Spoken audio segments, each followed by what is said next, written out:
Hi guys, what's up? Today I'm here to share with you related to AML KYC certification exam conducted by IIBF or any other level 1 exams related to AML certification. Let's start the game and begin the lecture. It's about me. My name is Salim, working in one of the private banks, working in AML department. Passed the AML KYC examination in first attempt. I prepared for the examination only for 6 hours with some techniques where what about I am share with you and scored nearly 74% in the examination. Let's start the lecture and let me brief you about the what is the lecture contents. I will share the related to money laundering and AML international entities like FATF, Egmont, Wolfsburg, and also related to PMLA Act and none other than KYC. It is very important in examination and KYC monitoring of accounts. How we will monitor the accounts and how we will know the how they will operate related to operational guidelines and customer risk categorization and very important case studies and at last very important exam hacks. What type of exam hacks I have used to pass in the examination in first attempt by preparing only for 6 hours. I will share you with you at last of the last slide. And before you start the lecture, if you have read the I will call this book Anti Money Laundering and Know Your Customer book, written by author Macmillan. I will say it is a Bible for AML KYC examination, and also it is useful for to increase our knowledge, and also it is useful for any level 1 AML KYC examination basic book. To prepare for AML KYC, I prefer AML KYC book written by author Macmillan. If you have read this book thoroughly, then directly go to the last minute of the video, that is exam hack video. That is it will be in last but 5 minutes. If you have not read anything in the book, then start seeing the video from starting of the slides. Okay, let's start the lecture. So what is money laundering? In simple layman methods, converting of dirty money to clean money. I have shown the picture beside the washing machine. We will put the dirty cloths and wash that the cloths into clean cloths. Then in the same manner, launderers will launder the money from the dirty money to clean money. They will appear that it is a clean money with clean sources. The main important thing is the first money laundering happened in the US through Watergate scandal. And repeating that, Watergate scandal. It is happened in US in 1972, and the first time money laundering word is used in the newspaper The Guardian, which is a British newspaper, and it is very important. In this slide, the important points are Watergate scandal and The Guardian. Next, I'm going to next slide. And I shared some of the methods in money laundering. I am saying only the important things. I'm not. It is only money laundering methods we can use. There are a lot of more money laundering methods are there. I'm sharing only the important money laundering methods that are useful for examination. Through shell companies. It is a non-trading companies. It will appear as a real company. Like in a simple thing, it will appear only in papers, in only in documents. When physically we will see the company, we will verify the company, it is not existed. Simple, it is not existed. It is existed only in papers. Then structuring. Structuring is also known as smurfing. So remember this, structuring is also known as smurfing. Below the threshold limits, launderers will do the transactions. For suppose more than 50,000, if we want to deposit in the bank, we have to submit PAN card. But below 50,000, PAN card is not necessary. That is the same scenario they will follow below 50,000. Like that is one of the example. Below 50,000 they will do transaction. I'm not saying about only 50,000. Below the threshold limit, in a simple thing, below the threshold limit they will do the transaction. The main important is Hawala. Hawala system all over the India. I can say that nearly 60% of the money laundering is happening through Hawala system. Hawala is a word came from the Arabic word. It is also very important. While I am writing the examination, I got the bit. Hawala system. Hawala is from which language? The word Hawala is derived from the which language? I obviously I read in the book, so I have written Arabic. So it is important thing. Arabic. Remember Hawala system. Hawala word is came from the Arabic word. Simple. It is an done by a huge network through brokers, but where the money is going, where the money is getting and source, we cannot trace. It is an illegal thing. We can say that it is through brokerage. So it's happening mainly in Middle East, North Africa, and mainly in Indian subcontinent. It is happening. Remember that Hawala is very important in one of the methods in money laundering. And the important points in these slides are Hawala derived from the Arabic. I'm going to next slide.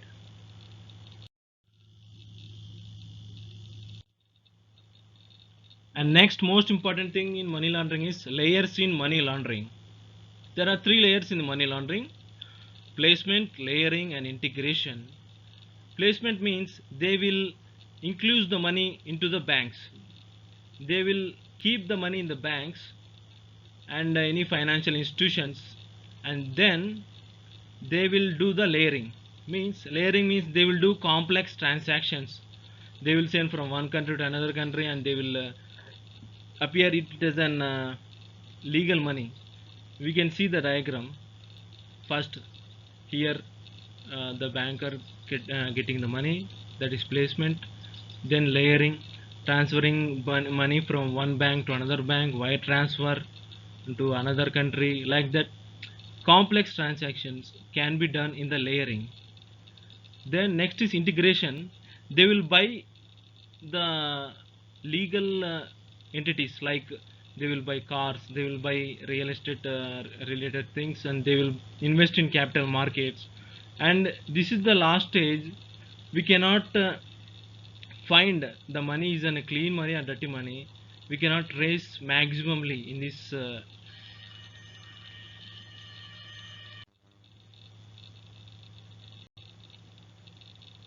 next we will go to next slide. And if they are doing money laundering, then we have to do anti-money laundering. We have to unearth the launderers and money laundering money. So what is anti-money laundering? Minimizing the money laundering is called anti-money laundering. It is an obvious thing, but we will do in a law method. We will follow some of the laws, and it is the laws designed by the regulations by regulator authorities, like that. Next, the main important thing while coming your this examination, it is international entities of AML. I have discussed only the 4 things mainly important to the examination. There are a lot of entities related to AML examination. First, we will discuss about FATF, then Egmont Group, Wolfsburg Principles, and some of the acts related to US and some of the AML supporting bodies. Then first we will discuss about AML, that AFATF. FATF is a full form is Financial Action Task Force. It is established in 1989 and through the consensus of G7 countries. The matter I have highlighted through red color, it is very important because they will ask in the examination directly the year 1989 establishment year, and also through which consensus the FATF body is formed, that is G7 countries. The main motto of FATF is combating against the money laundering and also terrorist financing. It headquartered on Paris, France, and the present president is John Manuel Vega Serrano. He is from Spain, and for every 3 years and 4 years they will update the recommendations. There are totally 49 recommendations given by FATF. We can say that simply 40 general recommendations plus 9 recommendations related to confined to financing of terrorism, combating of financing of terrorism. There will be a full-fledged membership in the FATF. There are 37 members presently in the FATF. In 37 members, there are 35 countries are there and two international organizations are there. In two international organizations, European Union is there, European Union and Gulf Cooperation Council, which contain 8 countries like Israel, UAE, like that. Then FATF will join the members through process. First, they have to become observers, then they have to become members. Observers have to follow each and every recommendation that was obtained by the FATF. If FATF found that they are following the recommendations in a good and well manner, then they will join them as an full-fledged members. The present observers are Israel and Saudi Arabia, but don't worry, does not ask the observers because observers are keep on changing, and also total members are also keep on changing. I think they will ask only the rigid questions like FATF establishment center, consensus G7 countries, and uh, and also with cooperation from the OECD, Organization of Economic Cooperation and Development, they will announce some non-cooperative countries that are not following any recommendations. They are encouraging the money laundering and also encouraging the terrorist financing, encouraging the terrorism. They will publish some of the countries and bodies in a ban list. Presently, there are Iran and North Korea are in NCC list, non-cooperative countries list.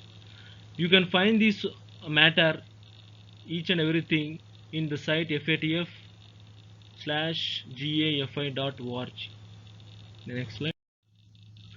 It is a really, it is also related to FATF. It is a plenary council met in 2012 for deciding the and also update the recommendations. Yearly thrisely they will meet internally, and all over the world they will meet yearly once and also yearly twice, and they will see that any recommendations is out of date or flaw, and they will update the recommendations related to the present generation.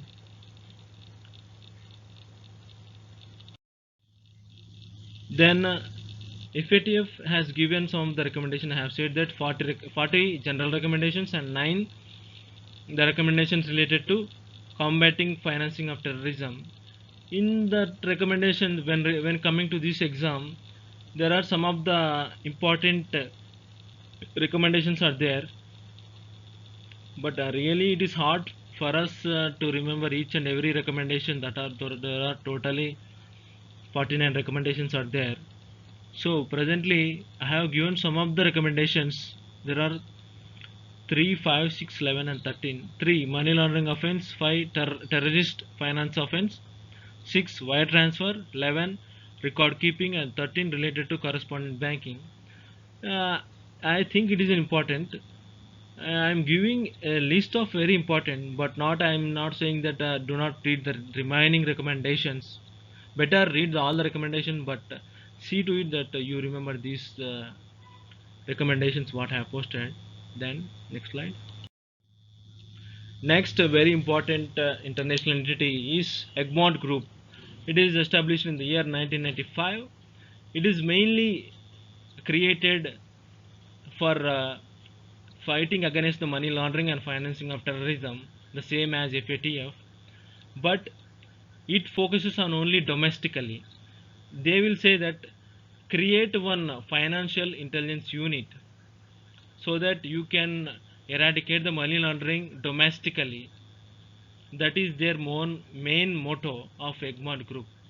And why the Egmont Group? Egmont name came to this group means this group met in the Egmont Anarchy Palace in Brussels, Belgium. That's why this group got the Egmont Group. I am repeating again that these group mainly focus on FIU's Financial Intelligence Unit.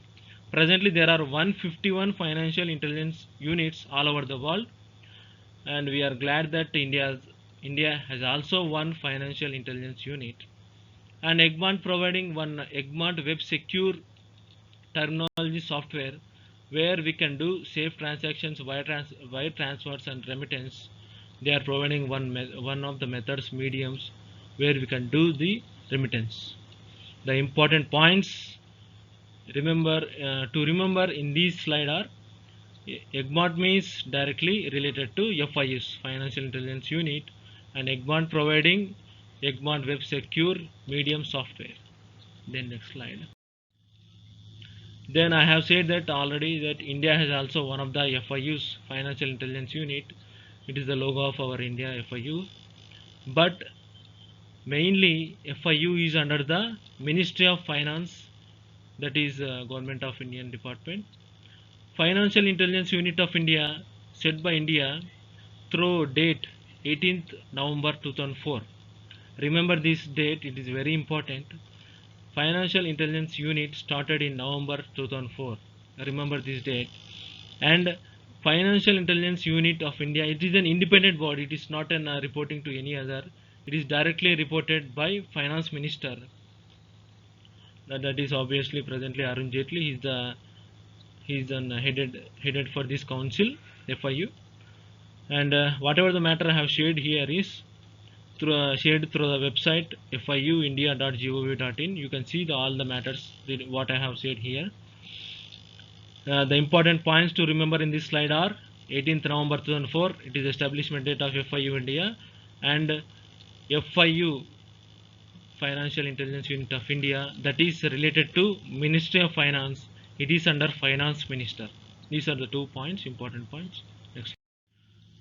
The next most important related to international entities of AML are Wolfsburg principles. Wolfsburg mainly focuses on private banking and correspondent banking. They will lay the recommendations, they will say guidelines related to private banking and correspondent banking. They are the association of 13 global banks presently. Actually, there are 16 are there as per new report, but in their website they have published only 13 global banks. So officially there are only presently 13 global banks are there in Wolfsburg principles. Don't worry that they will not ask how many global banks are there in Wolfsburg. They will only ask the concept only. So they will focus on what I have said, private banking and correspondent banking. You know that private banking, and a lot of people don't know what is correspondent banking.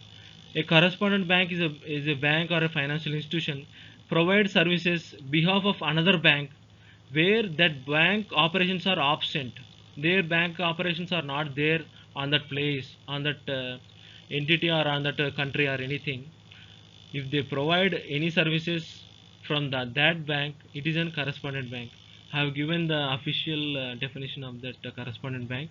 You can pause the slide and you can read whatever the slide you want.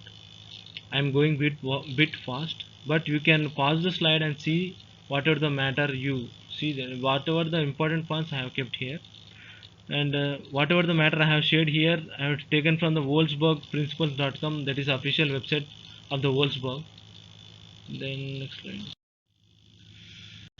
Apart of FATF, Wolfsburg and Egmont, the main important US acts are, why I am focusing to only US acts means all over the world whenever we do the operations, the main concerned things are US acts only. The main laundering acts that are started from the US only, and also main important points asked in the exam are also from the US acts only. So I'm covering only some of the acts that will be useful for our examination. That is, first one is US Patriot Act enacted in 2001.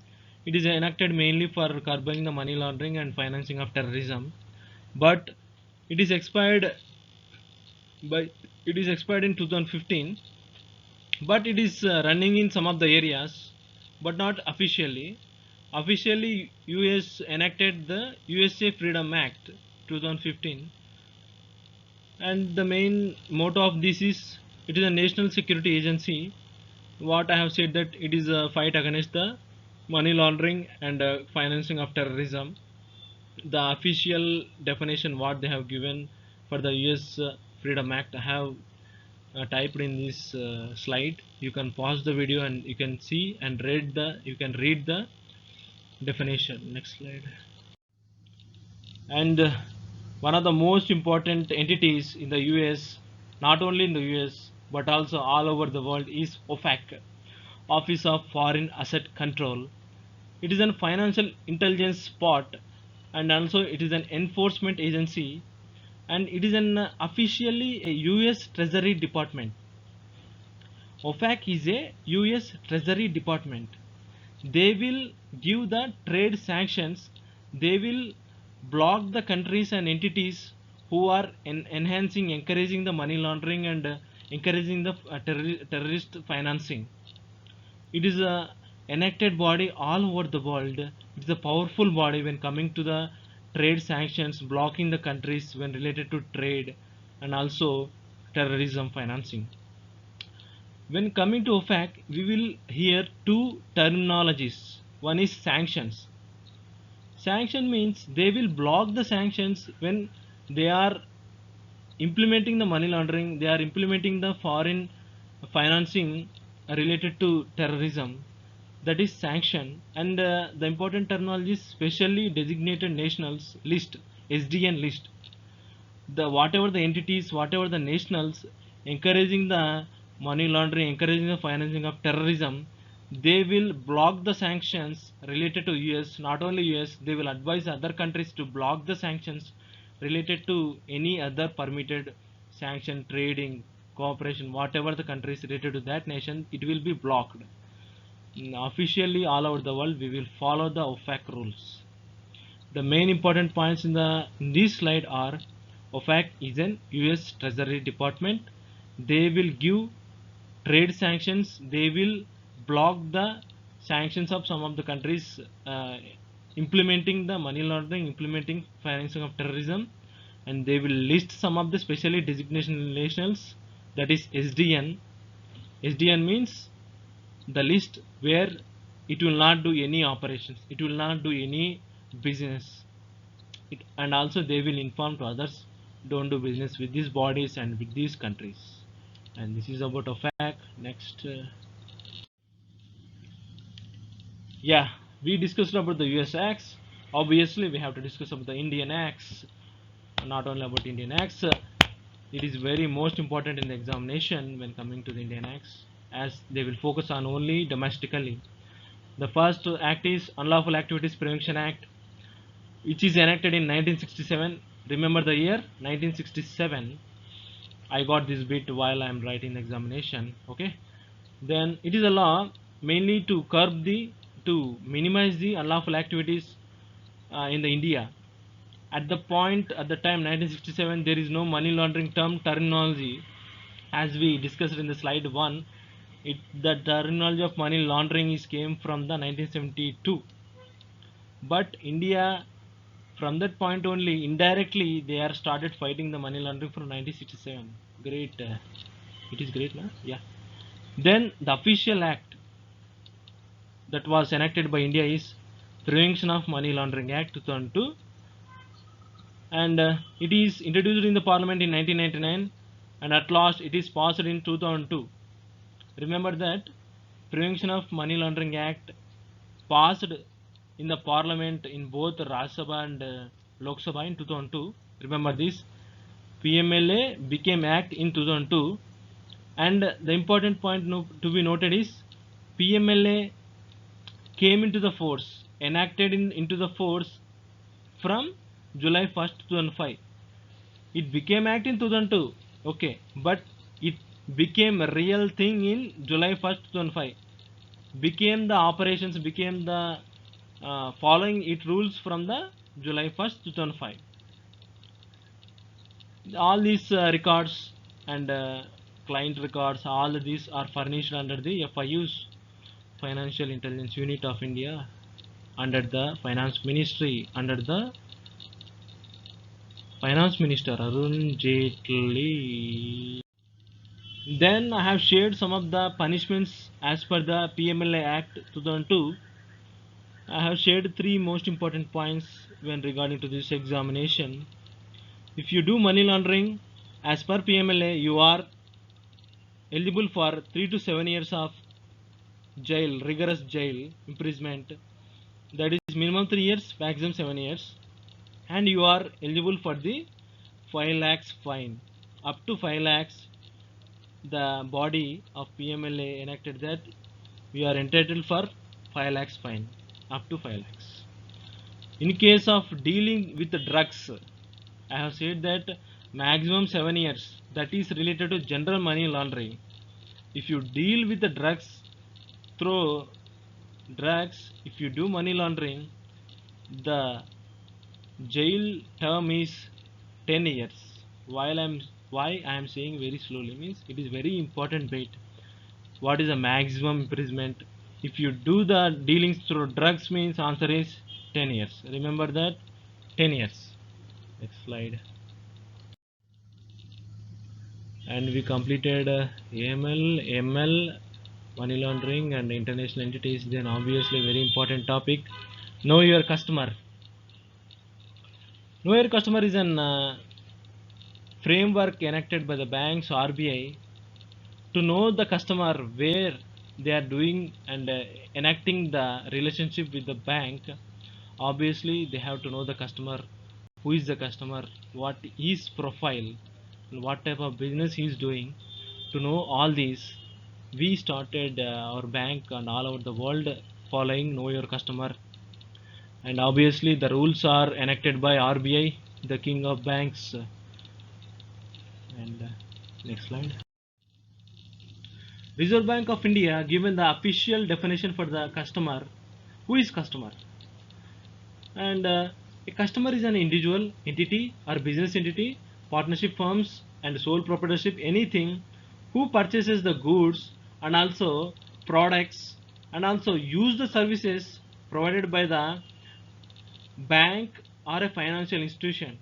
In a simple word, if an individual or a business entity use the products and services of the bank or financial institution, he is called as customer. Who is using your products and services, he is called as customer. Simple thing. And customer is also different types we can find in customer. We can classify the customer in different types.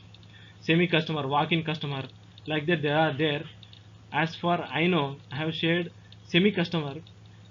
Customer called as semi customer who uses DD, banker's check, temporary service, they called as semi customer. Sometimes we will called as a customer who came as walk-in customer, also as semi customer. Remember this point. Semi customer also called as walk-in customer because he is using the bank service temporarily, na? Yeah, that is the thing. RBI, Reserve Bank of India, enacted some of the key elements related to KYC policy and guidelines. They are customer acceptance policy, customer identification policy, monitoring of transactions, and risk management. What is customer acceptance policy? It is up to the bank and an entity and financial institution to decide whether an individual or entity is eligible for the relationship with the bank or financial institution. The bank should verify is he or she is eligible to become as a customer in the bank or financial institution. Then the first step is we should accept it. Then we should identify it. First step is we should accept, then we should identify the customer through KYC policies. After identification, if we do anything, we should daily do monitoring of the transactions to keep up the records of the customer, whatever we enacted the relationship with that customer. Then we should divide the customer in categories high, medium, low, which we will discuss in the next slide. These are some of the documents required for proof of identity. Don't worry, I will share each and every individual what documents are required for individuals, firms and other entities in the next slide. These are the proof of residence. I'm saying once again, I'm saying I am going little bit fast. If you find anything wrong or if you don't understand anything, you pause the video and you see the matter what I have typed in the slides. Okay. In this document, I am telling what are the documents required for the individuals while opening the accounts, enacting the relationship with the bank or any financial institution.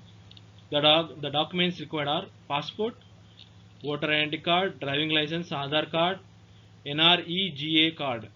NREGA means National Rural Employment Guarantee Act. It is a card given to the rural and urban people who are working as a labor under the government projects. It is a temporary job.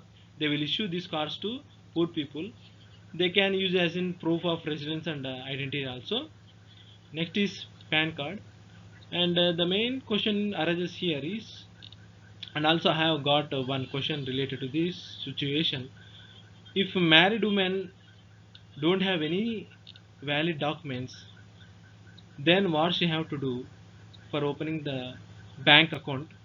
Then the solution is she can submit the marriage certificate, and the husband of her has to submit full KYC documents.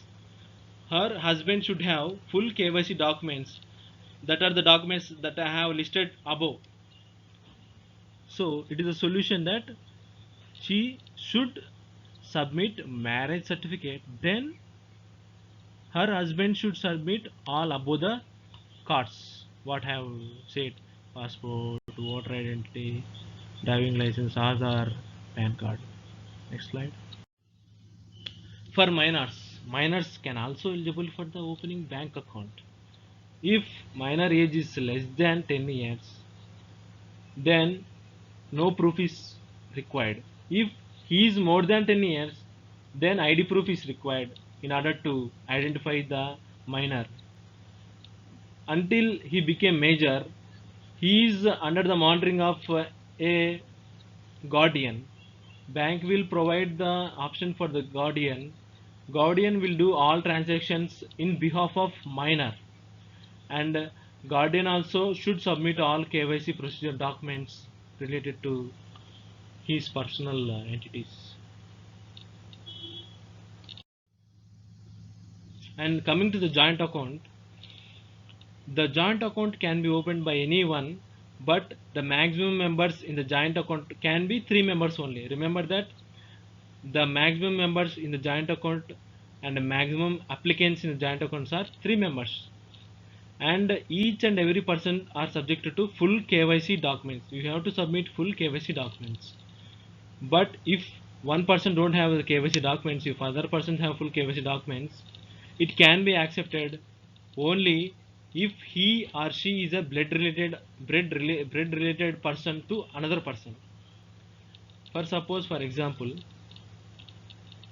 me and my father can open a joint account because we are blood related, and me and my wife cannot open the joint account. Sorry, I don't have wife, but for giving example, I am giving that me and my wife cannot open the joint account if she don't have full KYC documents. Understand the example? Yes. If and only if you have full KYC documents, then only you can open joint account. If you are blood related to another person of joint account holder, then you can open the account. It is a summary of this slide. Next slide. Documents required for the NRIs, obviously passport, visa copies, foreign offices duly attested copies, notary public duly attested copies, Indian embassy accepted copies, and all the whatever the entities I have pasted in this slide. You pause that and see that. Next slide. And next is for documents required for the sole proprietorship business, or he should submit the registration certificate, certificate of license, certificate registered under the government, and whatever the local departments, he should submit all the documents for opening the banking account. I have highlighted with red ink especially the registration certificate because it is important. From now I will highlight some of the important points with red ink or any other color, and also I will tell that it is important. For this sole proprietorship, registration certificate is important. Next slide. And then the most important one is for partnership firms, the KYC documents we have to submit are registration certificate, partnership deed, and below are the proofs we have to submit. Additionally, you pause the video and see each and everything. The main important certificates are registration certificate and partnership deed. You will get one bit from this slide, I will bet you. I got this as a bit. I have got the options as a partnership deed. So please see to it that mug up this slide as you can, as possible you can. Then next slide. For LLP, limited liability products, LLP agreement is required, date of incorporation is required, and other documents what I have typed in this. Pause the video and see that. But in coming to examination, I have not found anything related to LLP. For companies, it is also very important. Certificate of incorporation is very important, and very important is memorandum and articles of association. We have to submit memorandum and articles of association documents, and also board of resolution from the board of directors. Okay, these three are the most important documents while opening the KYC, while opening the bank account in the through KYC full-fledged memberships. So remember, certificate of incorporation, memorandum and articles of association, and resolution of board of directors that are enacted by the board of directors. I have highlighted through red ink. See that and mark up it, and all other documents required I have pasted below. You pause the video and see to it. Next slide. And the other important section is for trust, association, clubs and societies, the documents required to submit for KYC are certificate of registration and power of attorney granted, who is a sole trader and who is the full sole person do the transaction in behalf of a trust or association or club or society. And sorry, I have forgotten to highlight one point. Fifth point, the most important document we have to submit is bylaw of a trust and bylaw of society and bylaw of association and bylaw of a club. Remember, fifth point, it is a very most important thing while when coming to the examination. Bylaw. Remember, bylaw. Then next is Hindu undivided family, HUF. HUF, each and every member of the HUF have to submit the documents individually. I have already said what are the documents required for the individuals for obtaining KYC. You back the slides or the video, then you will find the individuals documents for KYC certification. Then the sole person who will do the transactions are called as Karta. He is the main person. He will do the transaction on the behalf of all the remaining members of the HUF. A Karta can be a junior. If his age is less than the main old age of the HUF members, he can be also Karta. You cannot go blindly that Karta is an old aged person. For example, in HUF family, 60 years aged person and 25 years aged person, 30 years aged person are there. 25 years aged person can also be a Karta. Okay, and Karta has to be full-fledged KYC documents, valid documents should be there, and each and every person you have to be submit the valid documents. And the main one important point is female cannot be a Karta. I don't know why they have enacted this law, but as per RBI, a female cannot be a Karta. In case if the HUF contains only a minor son and a female mother and also female old grandma, then she can be a Karta indirectly, means natural guardian of that minor son. In this also she officially not a Karta. So remember the point, female cannot be a Karta. The important points in these slides are HUF, anyone can become HUF, and a female cannot be a karta. Minor can be a karta through natural guardian of mother. Okay, next slide. Coming to small accounts. Small accounts is like a saving banks account, but mainly we will find these small accounts in the rural areas. What is small account means? Their aggregate of all credit transactions in financial year does not exceed the 1 lakh rupees, and also their balance should not exceed 50,000 at a time, at any point of time, and they can be introduced by any other full-fledged KYC member. Okay, if they don't have any documents, KYC documents, they can open the accounts if and only if any other person, familiar person of the bank, customer of the bank refer this person. That's why RBI has enacted the rule. Their aggregate should not exceed 1 lakh, and at any point of time they should not exceed 50,000. Remember the important points. Does not exceed rupees 1 lakh in financial year, and does not exceed 50,000 at any point of time. Any point of time. And these are the documents required for the small account requirements. They can be referred, and also they can be open the accounts by using these government authorities letters gazetted through letter issued by the gazetted officer and duly attested and signed. Pause the slide and see it. And we will discuss the important one is customer risk types. We should classify the customer as per their risk of money laundering: low risk, medium risk, high risk. Low risk. RBI classified the low risk as individuals and entities whose their transactions are below 10 lakhs per annum, and the entities comes under our small account deposits, regular saving account deposits, and what Pradhan Mantri Jan Dhan Yojana zero account opening deposits.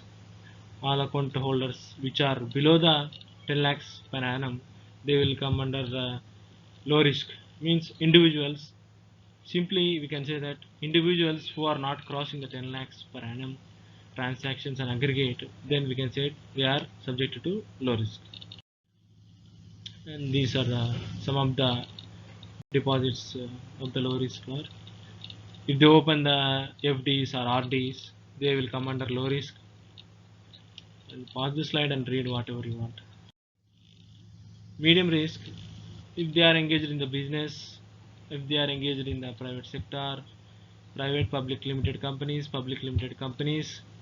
having the aggregate and doing the transactions more than from the 10 lakhs to 1 crore per annum. I have highlighted, you see that 10 lakhs to rupees 1 crore, and also for increasing the forex more than 60% remittance transactions, and also all dormant accounts, all inoperative accounts come under medium risk.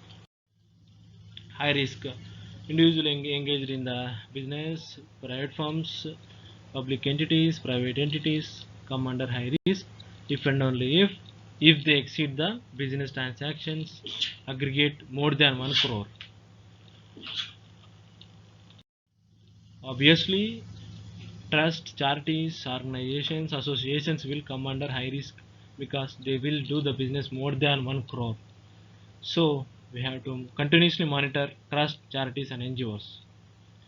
Then PEPs, politically exposed persons of a foreign origin or local, anything. Politically exposed persons are more important thing while coming into the high risk. Read the documents and pause the slide and you can see that. Why we want to use KYC? Why KYC is required? Obviously to prevent criminal activities, and to prevent money laundering, and to prevent financing of terrorism, and to prevent hiding of illegal money. Then the most important one is record maintenance. As per RBI, anyone enacted the business relationship with the bank or a financial institution, you should maintain for 10 years. blindly remember 10 years, 10 years.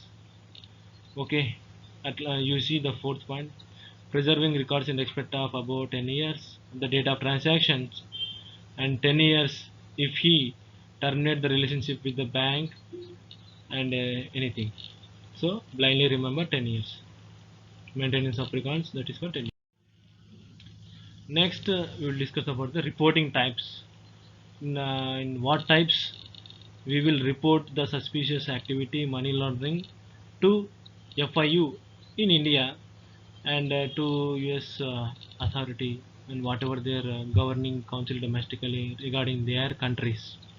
There are cash transaction report CTR, counterfeit currency report, suspicious transaction report, non-profit organization transaction report, NPOs report. Next, CTR. If all cash withdrawals exceeds 10 lakhs, then we can file CTR, and also if the aggregate amount exceeds 10 lakhs, we can file CTR, and we have to report to FIU. I have said that financial intelligence unit, and also if the checks are DDs and telegraph transfers, if they exceed 50,000 and above in a one day, we can also report CTR to FIUs. So if you have any doubt, you can pause the slide and read it. Then CCR counterfeit currency report. Any duplicate currency, any counterfeit currency, any duplicate currency, if you found, you have to report instantly to RBI and police authorities. Remember this line. You have to instantly report to RBI and police authorities, then report the FIU. Remember that. First you have to report to RBI and police, then report to FIU India, Financial Intelligence Unit. And CCR is submitted through principal officer. We can also call as money laundering officer, MLRO. Then NTR, Nandamuri Tarak Ramarao. Sorry, it is a non-profit organization. Transaction report.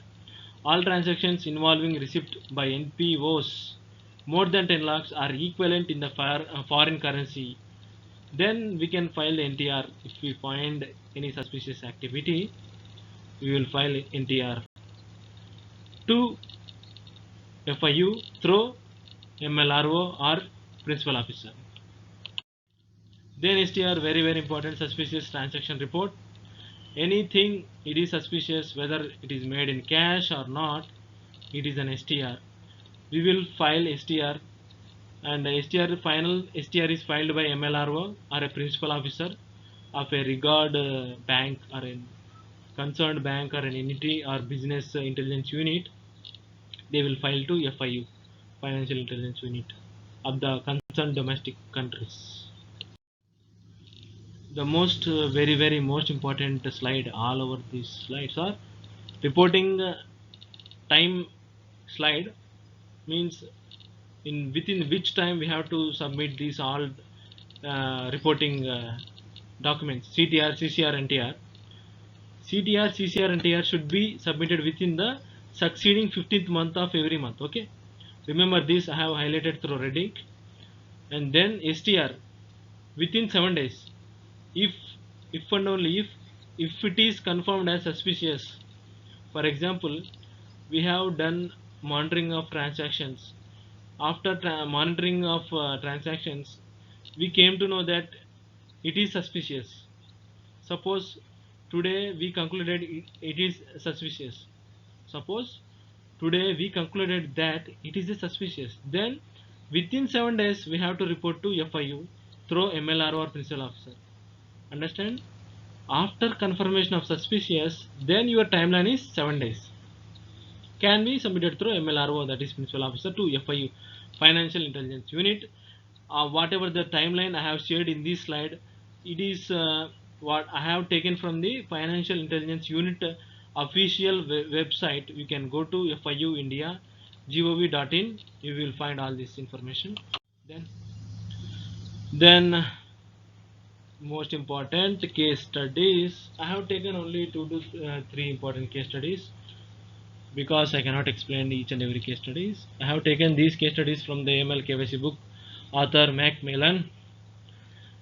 I will read this question and I will tell you the solution in a brief manner. JK is one of your customers. He ran a proprietary firm, JK Enterprises. This firm is in transport business, hiring of cars and small trucks. He had taken loans from your bank for purchase of some of the cars and trucks. Within the last 2 months, he had pre-closed all loans of accounts one by one. In this point only, we are getting suspicious point. If you open account in bank, it is okay. Then, if you take the loan and if he clears the loan within 2 months, how we can believe that is a genuine thing? Yes, at the one point we can believe that it is a genuine, but practically it is not possible to clear the loans instantly within 2 months. So obviously STR or SAR, suspicious activity report or suspicious transaction report, has to be filed. Then next case study. Example 2, ABC. You can take example as what? No, I'm not taking any person name. Okay, we will take only ABC. ABC is a walk-in customer approaches you.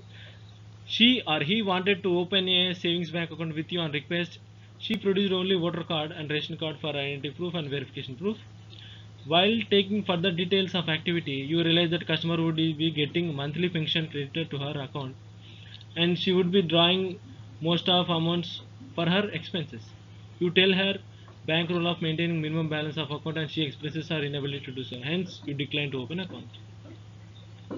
This it is clear it is no suspicious thing is found in this slide because she's an aged person. Not only she's have all valid proofs.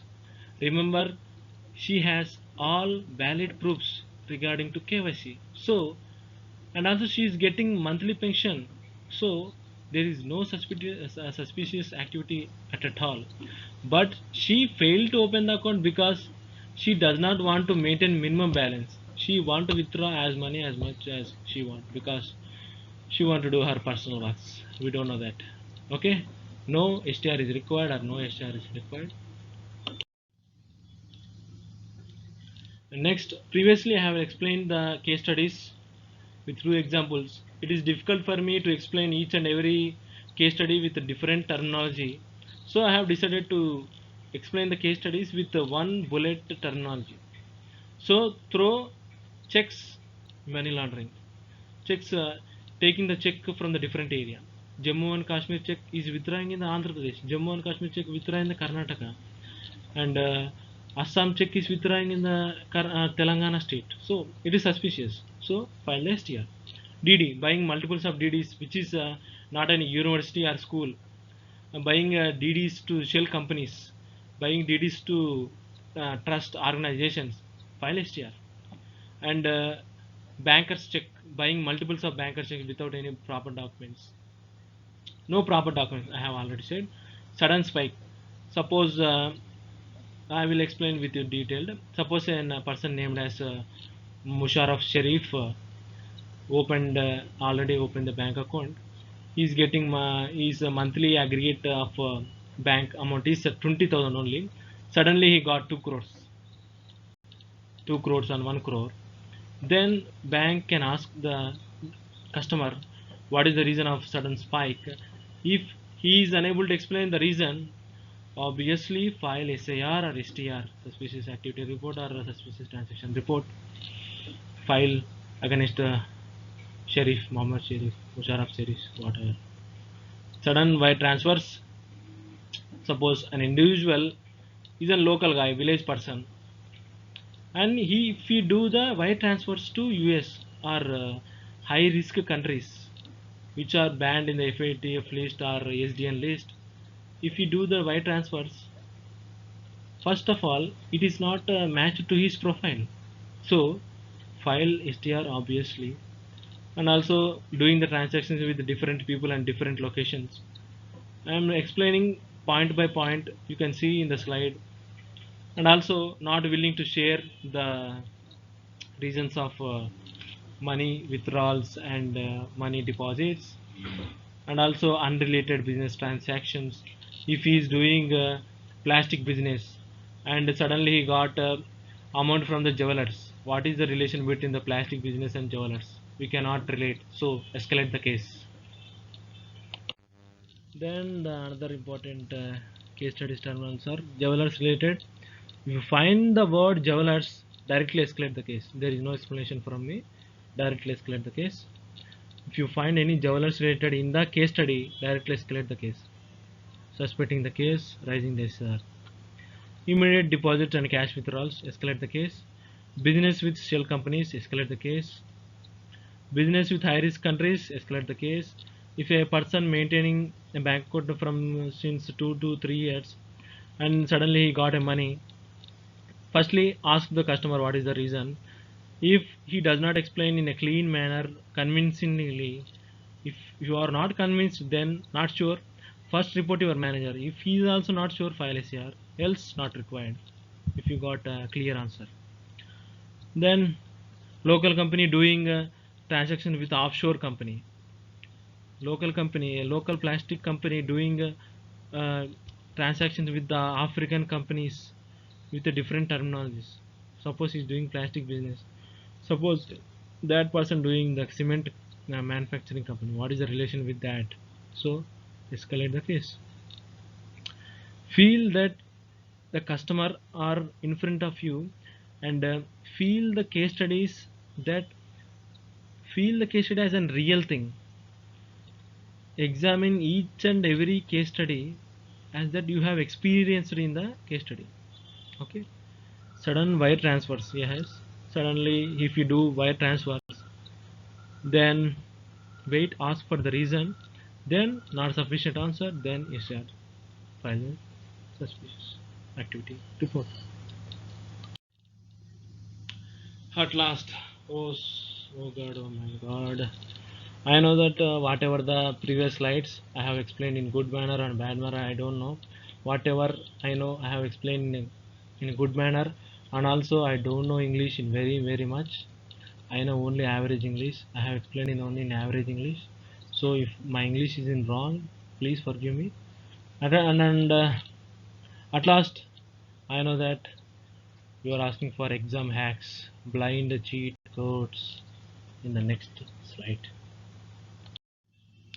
Finally, the exam hacks and cheat codes. But beware, whatever the exam hacks and cheat codes I am about to share with you, it is not a compulsory thing. I am said the beware the word because first read the book completely, know the concept, and answer the question as per your categorically. Then, if you don't have any options, if you don't know the answer, then follow my cheat codes. Always start your exam with the highest marks. Why you will start your exam with the half mark? Start the exam always with the 2 marks, then 1 mark, then half mark. Follow this scenario.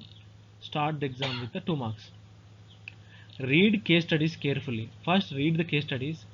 Feel that case studies happening to you.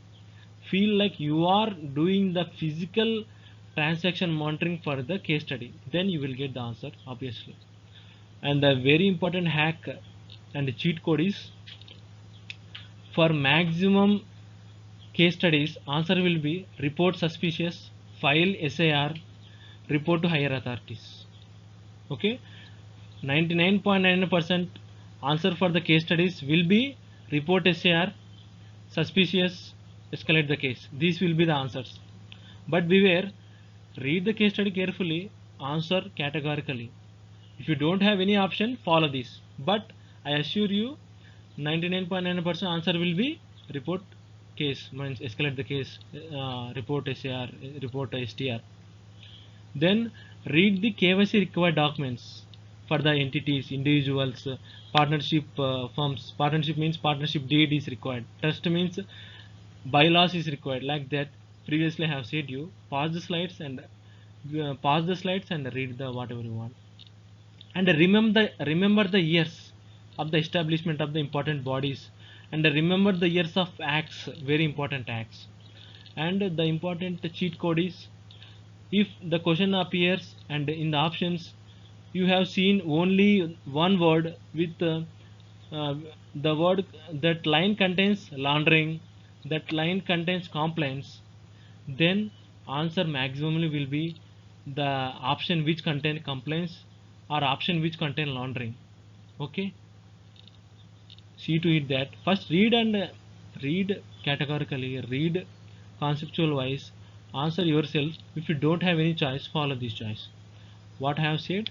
In the option, if you find the word laundering, if you find the word compliance, then answer will be that option only.